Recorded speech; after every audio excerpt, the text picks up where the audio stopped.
네, 안녕하세요. 자, 첫째 시간, 신경계 세포의 구조와 기능입니다. 그런데 신경계를 구성하고 있는 것도 결국 세포예요, 그죠? 그래서 신경계를 구성하고 있는 세포에는 크게 두 종류가 있어요. 이제 뒤에 살펴볼 내용인데 제가 이제 도입부에 이제 인트로덕션을 얘기를 하자면 두 종류가 있는데 하나는 말 그대로 신경세포라는 게 있고 하나는 교세포라는 게 있어요. 이 뒤에 다 여러분 그 자료 지금 넘겨보시면 이거 다 있어요. 뭐 노트 하실 분 하고 그 확인만 하셔도 되고. 그 신경세포는 여러분 이미 들어봤을 사람도 있을 텐데 뉴런이라 불러요. Neuron에서 뉴런이라고. 뉴런 그대로 부르기도 하고 신경세포라 불러요. 그리고 또 한 종류가 뭐냐면은 이게 글리아라고 불러요. Glil,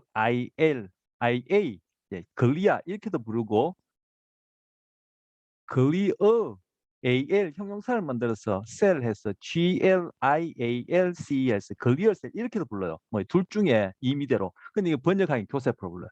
이 두 가지가 결국은 신경계를 구성하는 기능적인 최소 단위가 되는 거예요. 그런데 우리는 먼저 신경세포, 유령부터 살펴보기 때문에 1강 제목에 신경세포 구조 기능이고 요걸 얘기를 하면서 이 신경세포, 교세포가 따로따로 별개로 노는 게 아니거든요. 이게 서로서로 다 이유가 있기 때문에 있는 거니까 그죠? 이제 교세포 자연스럽게 연결해서 그렇게 다루도록 하겠습니다. 자, 그래서 구체적인 내용으로는 뉴런, 신경세포의 구조와 기능을 살펴보는데 첫 번째 신경세포의 각 부위와 해당 기능이 있어요. 신경세포도 보면 그 안에 또 하위 그런 스트럭처가 다르고 그 구조가 다르다는 얘기는 분명히 기능이 다르거든요. 자, 좀 어려운 내용일 수도 있는데 우리 어차피 뭐저 생물학과 관련된 것을 하니까 생물학적인 명제를 하나 얘기를 하죠. 구조 논리는 제가 얘기 적을까요? 구조 논리는 기능 논리를 결정한다. 이런 말이 있어요. 이게 이제 생물학에서의 명제인데 물론 구조 논리는 기능 논리를 결정하는 거 아니냐. 요거 시험 문제 절대 안 놉니다. 뭐 이건 제가 참고로 얘기하는 거니까 이거 뭐 노트에 놓고 무슨 얘기지만 알아두더라도 여러분이 앞으로 이제 우리 하는 내용과 관련해서 공부할 때도 도움이 될 겁니다. 구조가 어떤 식으로 그것이 이루어졌냐 서로 그 구조들 간에 그것이 바로 어떤 기능을 하는지 신경세포면 신경세포 아까 우리가 봤던 더 큰 거시적으로 시스템이 어떤 기능을 하는지를 알 수 있다는 거예요. 그래서 이 구조와 기능이 이게 뗄래야 뗄 수 없는 동전 양면처럼 관계가 있는 거죠. 그래서 분명히 기능에 어떤 변화가 있다는 것은 그에 상응한 구조의 변화가 있어야 되고 있게 돼요. 그리고 구조의 변화가 있다는 것은 반드시 그에 상응하는 어떤 기능의 변화가 있는 거죠. 그래서 여기서도 우리 구체적으로 신경계 안에서도 이제 신경세포, 뉴런의 구조와 기능을 보는데 신경세포 그 하위의 구조가 어떤 구조냐가 바로 그 하위 부위들마다 기능과 관련된 것이고 그것이 모여서 신경세포가 어떤 역할을 하는지를 딱 보여준다는 거예요. 그런 식으로 알면 아 신경세포가 왜 이렇게 생겼고 왜 이런 기능을 하느냐를 이해하는 데 도움이 되겠죠.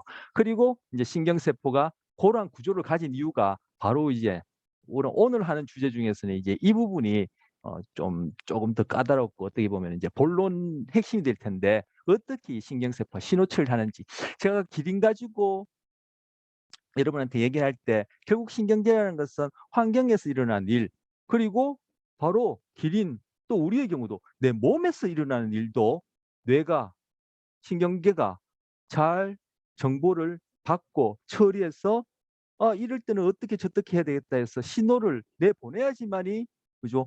뭐 우리 몸에서는 열도 내고 소화도 하고 호르몬도 분비하고 그리고 환경에는 그죠? 도망가든지 싸우든지 뭐 먹든지 그죠? 필기를 하든지 이런 행동이 나올 테니까 바로 그러한 역할을 그러한 기능을 하려면은 바로 이 신경세포가 금방 말씀드렸듯이 외부에서 주어지는 아니면 내 몸에서 주어지는 신호를 받고 처리하고 보내는 일을 해야 되겠죠. 그것들이 바로 신경세포 수준에서 즉 신경계를 구성하는 세포 수준에서는 어떻게 일어나는지 그걸 보려는 거예요. 자 그리고 마리집의 형성과 기능이라는 것이 있는데 요건 이제 마리집이 아까 얘기했던 그 교세포와 관련된 구조물이에요. 요게 지금 신경세포가 신호 처리하는데 어떤 기능을 하기 때문에 그것도 그렇게 살펴보려고 하는 거예요. 자, 여기 이제 신경세포의 각 부위와 해당 기능입니다. 자, 요거 실제 그 신경 개 중에 이제 뇌, 예, 뇌. 우리 이제 주로 신경계 안에서 이제 뇌를 살펴볼 거예요. 이거 실제 뇌세포, 신경세포를 염색해서 찍은 거예요. 여기 보면은 이렇게 요게 하나, 둘, 그리고 셋. 여기는 여러 개가 염색이 되어서 막 같이 모여 있는데 몇 개인지 모르겠어. 그런데 이것이 염색이 그게 랜덤하게 일부러 이렇게 하는 게 아니라 랜덤하게 이렇게 띄엄띄엄 돼요. 그럼 이 염색이 안 된 이 부분에는 신경세포가 없느냐? 아니요. 많아요. 신경세포는 우리 뇌 안에서 가로 1mm, 1mm예요. 세로 1mm, 가로 세로 높이 1mm 부피 안에 이 신경세포 뉴런이 10만 개 정도 있어요. 10만 개, 10개가 아니라 10만 개 정도 있으니까 뇌 전체에 보면 이 신경세포가 한 860개 정도 있거든요. 그래서 860개 정도 있는데 이게 염색을 하면은 공교롭게도 이렇게 다 염색되지 않고 랜덤하게 염색되는 덕분에 이렇게 신경세포의 모양을 볼 수 있어. 여기에 있는 그저 빽빽하게 있는 신경세포가 다 염색된다면 여기처럼 다 시꺼멓게 나올 수밖에 없겠죠. 근데 그것이 그죠? 랜덤하게 이렇게 염색되기도 하고 안 되기도 하는 덕분에 그거 염색된 걸 전자현미경을 보면은 바로 이 신경세포 모양이 보이는 거예요. 그래서 이 신경세포 모양들 이렇게 그죠? 여기서 이런 뭐 이렇게 줄무늬 같은 게 나와 있어요. 자, 다음 페이지. 이제 구체적으로 염색에서 봤던 신경세포 모양이에요. 이게 가장 전형적인 티피컬하다고 얘기하는데 정형적인 신경세포의 모양이에요. 자, 조금 전에 새까맣게 그 보였던 이 부분, 이 부분이 신경세포의 몸뚱아리에 해당하는 세포체, 즉 신경세포체 이 부분이에요. 그리고 여기 줄무늬처럼 쭉쭉쭉쭉 나왔고 이 같은 경우에 지금 여기 줄무늬처럼 나 있는 것 중에 이거는 다른 거에 비해서 꽤 길죠. 요것보다도 그죠? 길고 굵죠. 그것도 지금 여기 표현되는 거. 그래서 이제 여기 이게 오늘 한 첫 번째 주제 신경세포 뉴런의 구조와 기능, 신경세포 자체의 그런 하위 구조와 기능이에요. 자, 여기가 이제 몸뚱아리에 해당하는 신경세포체, 세포체요. 소마, 소음, SOM, 소음이란 뜻이 이게 몸뚱아리, 바디란 뜻이거든요. 세포체. 여기 점선으로 땡땡땡땡 해놨는데 요 다른 거는 놔두고 이 세포체 부분만 이 단면으로 잘랐다는 뜻으로 점선으로 보여주는 거예요. 그러면은 뭐 신경세포뿐만 아니라 우리 몸에 있는 뭐 어느 세포와 마찬가지로 세포체 안에는 핵이 있겠죠. 요건 이제 핵을 보여주는 거예요. 우리는 뭐 신경핵 이런 게 지금 중요한 건 아닌데 지금 요 단면성으로 이렇게 잘라서 보여주는 거죠. 보여주고 이 신경세포체, 그 세포체에 이렇게 돌기들이 나와 있단 말이에요. 아까 염색했던 앞에 사진에서도 그런 걸 봤었지만 돌기들이 쭉 나와서 이것도 돌기예요. 다 돌기들이 나와 있는데 이 녀석과 달리 이렇게 짧은 돌기들이 상대적으로 가는 돌기들이 이렇게 촘촘하게 나 있는 이 녀석들은 가지돌기라 불러요. 이 덴드라이트라 부르는데 이게 이제 가지돌기란 뜻이에요. 뭐 나무 가지처럼 생긴 돌기다 해서 가지돌기라 불러요. 여기 요 셀바디 여기 있고 그죠? 덴드라이트라고 적혀 있죠. 이제 우리 가지돌기라 부르고. 그리고 세포체에서 이렇게 삐져나온 뻗어져 나온 돌기 중에 이 가장 길고 굵은 돌기는 축삭이라 불러요. 엑슨. 예, 동알쭉처럼 이제 쭉 길게 굵직하게 나와 있다는 축삭이라 불러요. 그리고 이 축삭의 끝부분 이 부분을 엑슨 터미널이고요. 터미널은 말 그대로 우리 버스 터미널 할 때 그 터미널 종점 이런 뜻이에요. 즉 축삭 엑슨이 끝나는 부분, 그죠? 축삭의 종점. 그래서 여기서 축삭 종점 이렇게 못하니까 축삭 종말, 끝 종자. 그러니까 말자도 그죠? 말단 할 때 말 끝말자가 되나요? 어쨌든 축삭 종말에서 그렇게 불러요. 그런데 아까 우리 수업 시작할 때 두 번째 오늘 좀 까다로울 수 있는 내용이란 부분이 신호 처리를 한다고 했어요. 신호 처리는 아까 왜 하는지 아까 기린 얘기하면서 뭐 기린의 경우에 저희의 경우는 마찬가지인데 기린 얘기하면서 얘기했죠. 근데 신호 처리를 할 때 바로 이 가지 돌기 부분이 다른 세포들로부터 정보를 받아요. 다른 세포들로부터 1위로 정보가 들어오는 거예요. 1위로. 그러니까 이게 꼭 비유하자면은 엔테나와 같은 역할을 하는 거죠. 비유하자면 엔테나는 어떤 역할을 해요? 정보를 그죠 신호를 받죠. 그러니까 이거는 정보가 입력되는 부위고 어, 이 신경세포 뉴런 입장에서는 정보를 수신하는 부위예요. 그죠? 어. 그래서 다른 세포들로부터 쭉 받아요. 아까 뭐 뇌 안에는 860억 개의 뉴런이 있고 1mm, 1mm, 1mm 그 부피 안에 10만 개가 있다고 했는데 이 녀석 한 녀석 같은 경우에는 그 주변에서 받는 세포의 수를 치자면은 뭐 한두 개가 아니겠죠. 엄청난 숫자가 될 수도 있을 테고 또 부위에 따라 그 숫자는 뭐 이렇게 변경이 있을 텐데 어쨌든 여러 부위로부터 여러 세포로부터 그렇게 신호를 받게. 그럼 이렇게 신호 받은 그 신호들이 결국은 어디로? 이 세포체로 다 수렴이 되겠죠. 수렴이 돼서 여기서 이 신호를 뭐 계산을 하게 된단 말이에요. 꼭 우리 컴퓨터로 비유하자면 CPU처럼. 여기 뭐 그래픽을 단 GPU도 있지만 어쨌든 그죠? CPU처럼 정보를 처리하는 거예요. 그러니까 이 부분은 정보를 처리하는 부위고 어떻게 비유적으로 얘기하면은 이 신경세포가 이 신호를 어떻게 할지를 결정하는 의사 결정하는 그런 부위라고 비유할 수 있어요. 그죠? 이건 비유적으로 쓰는 얘기야. 의사 결정한. 여러분도 하나의 개체로서 개체란 말은 그죠 뭐 동물이나 사람이나 다 포함해서 한 개인을 인디비주얼을 일컫는 말이니까 한 개체로서 의사결정하죠. 당장에 이 수업 듣는다 안 듣는다 이것도 의사결정을 하는 것처럼 뉴런이라는 것도 하나의 생명 있는 유기체로서 의사결정을 한단 말이에요. 뭐 다른 세포로 받은 신호를 이걸 처리를 해서 다른 세포에게 또 넘겨줄 것인지 어떻게 할 것인지 그걸 결정하는 의사처리가 의사결정하는 즉 처리부에 해당하는 아까 우리 같은 경우에 다른 동물 마찬가지지만 우리 같은 경우에 한 개체로서 의사결정한다고 했는데 의사결정을 함에 있어서 우리 한 사람 동물의 경우도 마찬가지로 한 사람 한 개체에 있어서 의사결정함에 있어서 우리 손, 팔, 다리 이런 것도 다 거기에 보이지 않게 직간접적으로 관여하지만 그래도 가장 중요하게 관여하는 부분이 의사결정을 하는데 어떤 부분 같아요? 심장, 위장, 소장, 분명히 위장이 비었느냐 꽉 찼느냐 그죠? 아니면 뭐 또 뭐 할까요? 방광에 오줌이 꽉 찼느냐 안 느냐 이런 것도 다 심장이 또 어느 만큼 빨리 뛰느냐 안 뛰느냐 혈압이 높으냐 안 높냐도 당연히 우리가 어떤 의사결정하는데 보이지 않게 보이게 영향을 주지만 최종적으로 어떤 의사결정에서 주도권을 갖고 있다고 여기는 것은 우리가 상식적으로 생각해도 뇌가 되겠죠. 그래서 우리라는 하나의 개체 안에서도 의사결정하는 것은 뇌.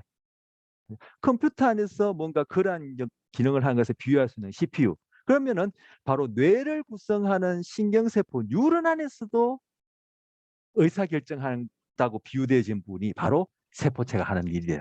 그래서 가지돌기로부터 받은 정보들을 여기서 처리를 해요. 이걸 다 말 그대로 이제 계산을 하는 거죠. 네, 계산. 이것도 뭐 제가 비유적으로 하는 표현이죠. 예, 계산을 하는데 계산을 해보니까 이 신호가 별로 뭐 시답잖더라 이런 말 쓰나요? 이 신호가 별로 중요하지 않더라. 이 신호 무시해도 되겠더라면 여기서 끝. 신경세포 신호 처리 끝. 그런데 이 신호가 중요한 신호다. 달리 물리적으로 의해서 이 신호가 굉장히 강하다 하게 되면은 그 처리한 신호를 바로 뭐 이 축삭을 따라 쭉 보내주게 돼요. 그렇게 해서 어디 축삭 종말까지 간 다음에 여기에서 다음 세포로 다음 뉴런으로 정보를 보내줘서 아까 얘기한 다음 세포의 가지 돌기로 또 정보들이 이렇게 가서 금방 얘기한 그 과정이 반복되는 거야. 그러면은 바로 축삭하고 축삭 종말 이 둘은 다 뭐에 해당한다? 출력에 해당하고 그죠? 그리고 우리 아까 컴퓨터에 비유하자면은 지금 여러분 보는 모니터나 뭐 프린트기 이런 데 해당한다 볼 수 있는 거죠. 그죠? 자, 금방 말씀드린 이런 기능들을 하는 뉴런 그리고 오늘 같이 살펴볼 교세포 이런 것들이 바로 이 신호 처리를 860억 개 교세포까지 하면은 더 많겠죠. 아까 860억 개라는 것은 뉴런만 카운트한 거니까 이런 것들이 모여서 신호를 주고받으면서 보내기도 하고 안 보내기도 하고 해서 이것들이 다 모아져서 결국 내 몸의 상태를 환경에 적합하게 조절해주고 만약에 위장이 비었으면 그죠? 우리 몸에 저장된 에너지를 쓰게 해주고 그거는 임시 방편이지만 당장 음식이 필요하면은 음식을 찾게 해 주고, 맛있는 음식이 있다면은 그걸 내가 먹을 수 있는 행동을 하게 해 주고, 아니 먹어 봤는데 이게 생각보다 맛이 없다면 뱉는다든지, 먹었는데 이게 독성이 있으면은 구토를 한다든지, 이런 것들을 환경과 내 몸의 상태의 신호를 다 이런 식으로 받아서 처리하고 결국은 내 몸의 반응을 일으키고 내가 행동하게 함으로써 결국은 이 끊임없이 변하는 환경 속에서 생존하고 또 번식도 하게 하는 거. 그중에 여러분이 구체적으로 뭐 제가 생물학적 용어를 인제 뭐 쓸 수밖에 없는데, 생존 그리고 간접적으로 번식과 무관하지 않는 현재 여러분이 하는 행동이 바로 지금 줌을 통해서 이걸 보고 이해하고 질문하고 노트하고 하는 거예요. 그 과정도 다 지금 신경계에서의 금방 말씀드린 이러한 신경세포들의 정보 처리를 통해서 다 가능하게 되는 거예요. 그러니까 여기에 이제 우리 이제 뒤에 가면은 요거 관련해서 뭐 더 장애들을 보겠지만, 여기 이런 신경계와 관련된 어떤 그런 그 구조적인 기능적인 어떤 문제로 인해서 장애가 있게 되면은 그러한 어떤 그런 대상 개인에게 있어서는, 그죠, 그렇지 않는 사람과는 다른 어떤 그런 환경에 대한 적응 방식을 도와주거나 가르쳐 줘야 되겠죠. 그게 바로 교육인 거죠. 지금 여기 보면은 제가 셀바디 덴드라이트 액선 뭐 요거 얘기했는데, 여기 보면은 이 축삭 부분을 잘랐다 해서 여기 보여주는 게 있어요. 결국은 이 안쪽에는 여기도 지금 자른 부분을 보여주지만 이 가지돌기도 마찬가지고, 이 안쪽 부분은 다 또 세포체 내액으로 채워져 있겠죠. 결국은 세포체, 가지돌기, 축삭 쪽만 할 것이 세포체 전체가 다른 세포도 마찬가지죠. 마찬가지로 이 세포막으로 이렇게 되어 있다. 이렇게 세포막, 세포막 다시 한번 확인하고요. 왜냐하면 아까 오늘 두 번째 주제가 되는 신호처리가 쓰는 이 세포막 얘기를 좀 하니까 그렇게 정도 확인하고요. 이제 두 번째 주제입니다. 신경세포 신호처리 과정입니다. 자, 여기 보면 이제 여기도 이제 키워드만 이제 넣어놨어요. 이제 안정전이 활동전이라고 있는데, 그 전에 제가 이 동영상 하나 보려고 합니다. 지금 얘기하려는 이런 신호 처리라는 것이, 뭐 여러분 벌써 제가 뭐 아까 가지돌기에서 신호를 받아서 세포체에서 처리하고 뭐 보낸다 할 때 이렇게 머리로 좀 그릴 수 있겠지만, 그래도 여기 동영상 통해서. 근데 이 동영상도 제가 가장 간단한 걸 골랐어요. 뭐 이제 동영상 이것저것 찾아보니까 설명만 보더라도 전문적인 용어도 많이 얘기하고 그런 것들이 배경 지식이 있어서 그냥 여기서는 아주 뭐 한 10초 내외에 그냥 짧은 아주 개략적인 동영상인데, 그래도 한번 보고 제가 또 뒤에 여기 나오는 키워드 관련해서 신경세포가 어떻게 신호 처리하는지 설명하도록 하겠습니다. Neurons communicate with each other, relaying messages throughout your body and powering all of your thoughts and actions. Neurons talk to each other using both electrical and chemical signals. Messages start as electrical signals traveling rapidly down a neuron. These signals are called action potentials.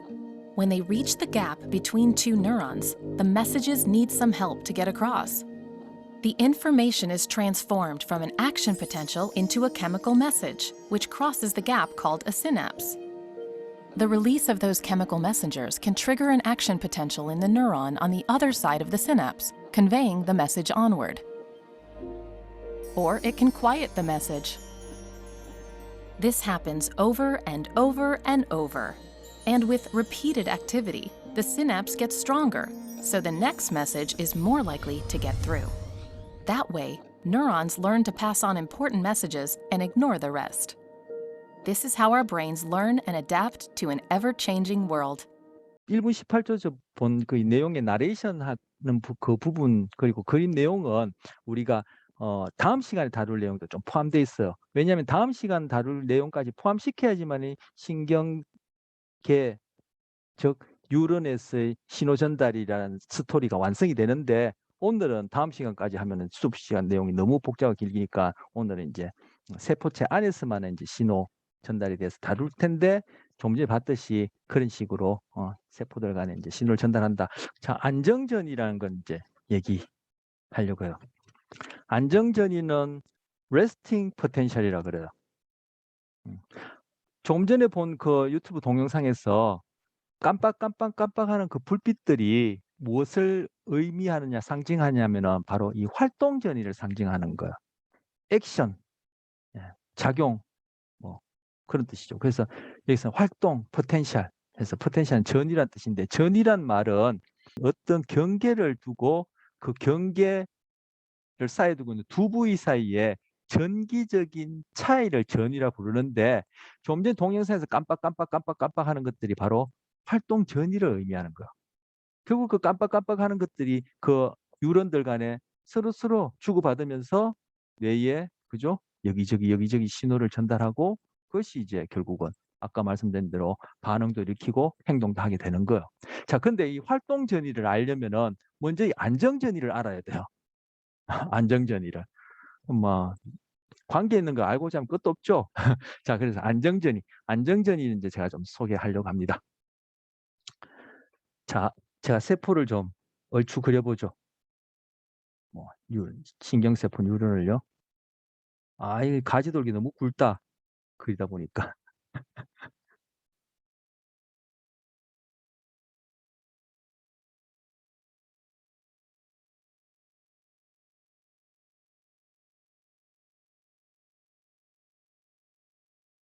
네 개까지 그리면, 자, 지금 이 부분이 가지돌기, 그 여기 세포체, 이게 축삭, 여기 이제 축삭 종말들이에요.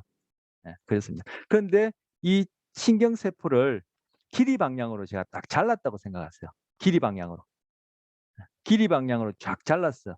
자르면은 지금 여기 보이는 이 선들은 바로 아까 셀 멤브레인, 세포 막이고 지금 여기 안쪽 부분은 이게 세포 내액, 아까 그 사이토플래즘 해서 그 세포 내액, 이 바깥쪽은 세포 외액으로 채워져 있겠죠.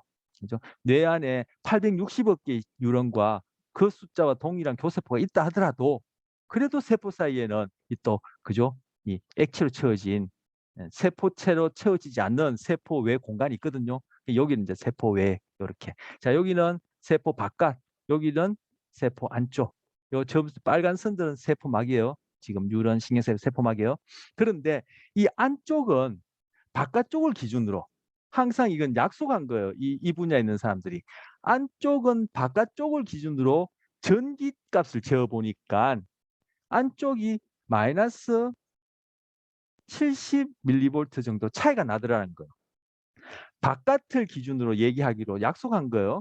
그래서 이 70이란 것은 절대값이 아니라, 아까 전이라는 포텐셜이라는 것이 무슨 의미인지 아까 말씀드릴 때 전기적인 차이라 그랬죠. 그래서 항상 우리는 얘기할 때 안정전이니 활동전이니 이런 거 얘기할 때는 우리 항상 바깥을 0으로 잡고 안쪽이 그거에 비해서 어느 만큼 차이가 있는지 전위를 얘기를 하자 해서 재어보니까 평균적으로 한 70mV 차이가 나는 거예요. 뭐 바깥쪽보다 안쪽이 마이너스 방향으로. 그래서 마이너스 70mV인데 바로 이 마이너스 70mV가 안정전이에요. 왜 안정이라 하죠? 레스팅이 뭐죠? 쉰다는 뜻이죠. 바로 신경세포가 신호를 처리하지 않을 때, 즉 아까 가지돌기로부터 다른 세포로 에서 오는 신호 이런 것들을 받지 않을 때, 그러니까 아무것도 하고 있지 않을 때 바로 이 세포가 보여주는 전위 차이가, 바깥에 비해서 안쪽이 갖고 있는 전위 차이가 마이너스 70mV. 아무 신호 처리 안 하니까 안정전이, 레스팅, 쉬고 있다 해서 레스트 포테자 이렇게 부르는 거예요. 그런데 왜 이 녀석이 바깥보다 이렇게 안쪽이 마이너스 70mV 더 낮냐 하면은 바로 세포 내액을 이루고 있는 이온들, 그리고 세포 외액을 구성하고 있는 이온들의 그런 분포, 구성의 차이 때문에 그런 거예요. 근데 그걸 구성하고 있는 이온의 종류가 몇 가지 있거든요. 근데 우리 그거 다 할 필요 없고 얘기하면 복잡해지니까 지금 신경세포의 신호처리에서 가장 중요한 이온 두 가지만 얘기할게요. 실제로 그것들이 신호처리를 매개해요. 그게 뭐냐면은 안쪽에는 칼륨 이온이 주축을 이루고 바깥쪽에는 나트륨 이온이 주축을 이뤄요. 이 위에도 다른 이온들과, 그리고 또 중요한 세포 내에 중요한 단백질들도 있어요. 그런 것들도 이렇게 이온처럼 전하, 전기값을 지니고 있거든요. 그런 것들을 다 계산하면 아니면 실제로 재어보면은 안쪽이 이렇게 마이너스 70 정도 돼요. 뭐 신호를 받고 있지 않을 때, 안정전일 때. 이런 식으로 구성되어 있어요. 자, 오케이. 그런데 바깥에는 이 나트륨 이온이 많으니까 이 녀석은 안으로 들어오고 싶어요. 일반적으로 기압은 고기압에서 저기압으로, 물은 높은 데서 낮은 데로, 그죠? 농도는 고농도에서 저농도로 다 물질은 이동하게끔 그렇게 돼 있잖아요. 그래서 이 나트륨은 안에는 별로 없어요. 바깥에 많이 있어요. 그러니까 이 많이 있으니까 이 녀석 들어오고 싶어요. 이 칼륨도 바깥에는 많이 없어요. 안에 많이 있어요. 그래서 이 녀석도 나가고 싶어요. 하지만 이 녀석이 지금 뭐 레스팅 상태니까 신호 처리를 하고 있지 않으니까 그냥 나가고 싶어 하고 들어오고 싶어 하기만 하지 그냥 이 상태로 머물러 있어요. 그러면서 이 녀석들이 바깥에 비해서 세포 내액이 어떠한 전기 차이를 갖고 있느냐 재보니까 이게 마이너스 70mV 정도 되는 거예요. 이걸 바로 안정전이라 그래요. 자, 그런데 아까 얘기했듯이 이제부터 다른 세포로부터 신호가 들어와요, 지금. 들어와요. 들어와서 이 신호가 아까 말씀드린 이 세포체에서 처리가 되어져요. 신호가 들어와서 처리가 되어지고 하는 이 부분은 다음 시간에 얘기할게요. 그래서 처리되어져서 이것이 아까 얘기한 대로 이 신호가 물리적으로 강하다. 일정 수준 이상 강하다. 비유적으로 얘기하면 이게 중요한 신호다. 그래서 다음 세포로 이 신호를 전달해 줘야 되겠다라고 여기지면 바로 어디 이 축삭에서 이 축삭 종말까지 신호가 발생하게 돼요. 그게 바로 활동전이에요. 액션 포텐셜. 그래서 활동전이는 가지돌기 세포체에서는 활동전이 안 일어나요. 물론 안정전이는 세포가 신호 처리하지 않을 때는 가지돌기든 세포체든 축삭이든 축삭종밀이든 다 똑같이 마이너스 70mV예요. 그런데 딱 금방 말씀대로 가지돌기를 통해서 신호가 들어오고 그것이 세포체에서 처리되어서 이 신호 약해. 비유적으로 얘기하면 이 신호 A가 아무 의미 없어 무시해도 돼 하면은 활동전이 안 일어나요. 그냥 그걸로 끝. 없던 일이 되는 거예요. 그런데 처리해 보니까 이거 강해. 신호 강해. 중요한 신호야. 하게 되면은 그때 일어나는 것이 활동전인데 활동전은 바로 어디? 축삭에서부터 가지돌기 세포체에서는 안 일어나고 축삭에서부터 축삭종말까지 일어나는 게 활동전이에요.